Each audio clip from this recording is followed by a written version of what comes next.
Hi. உங்களுக்கு சளி இருமல் இருந்தால் உடனே டேப்லெட் வாங்கி போடாமல் இந்த மாதிரி ரசம் செஞ்சு சாப்பிட்டு பாருங்கள். நல்லாவே ரிலீஃப் கிடைக்கும். எப்படி செய்கிறது பார்க்கலாம் வாங்க. 10 பல் பூண்டு, 3 கொத்து கருவேப்பிலை, ஒரு காஞ்ச மிளகாய், கொத்தமல்லி தண்டு, ஒரு 3 பழுத்த தக்காளி எடுத்திருக்கேன். ஒரு சின்ன நல்லிக்காய் சைஸ் புளி ஊற வச்சுருக்கேன். தக்காளியை ரஃபாக சாப் பண்ணி ஒன்றும் பாதியமாக அரைச்சி எடுத்து வச்சுருக்கேன்.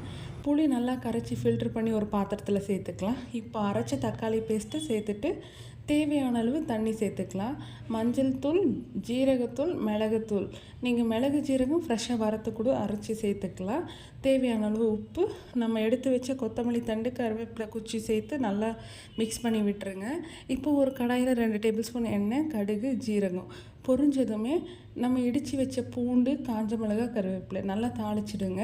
இப்போ ஒரு டேபிள் ஸ்பூன் பெருங்காயத்தூள் சேர்த்து நம்ம கரைச்சி வச்ச புளி தண்ணியை ஆட் பண்ணிக்கலாம். நல்லா மிக்ஸ் பண்ணி உங்களுக்கு உப்பு காரம் ஏதாவது தேவைப்பட்டால் இந்த ஸ்டேஜில் ஆட் பண்ணிக்கலாம். மூடி போட்டு க்ளோஸ் பண்ணி ஒரு நல்லா நுரைச்சி கொதித்து வந்த உடனே ஆஃப் பண்ணிவிடுங்க. ஆஃப் பண்ணிவிட்டு கைப்பிடி கொத்தமல்லி தூவிடுங்க. அவ்வளோதான். ரொம்பவே டேஸ்டியாக ஈஸியாக செஞ்சிடலாம். சளி இரும்பல் இருந்தால் டேப்லெட் வாங்கி போடாமல் இந்த மாதிரி செஞ்சு சாப்பிட்டு பாருங்கள்.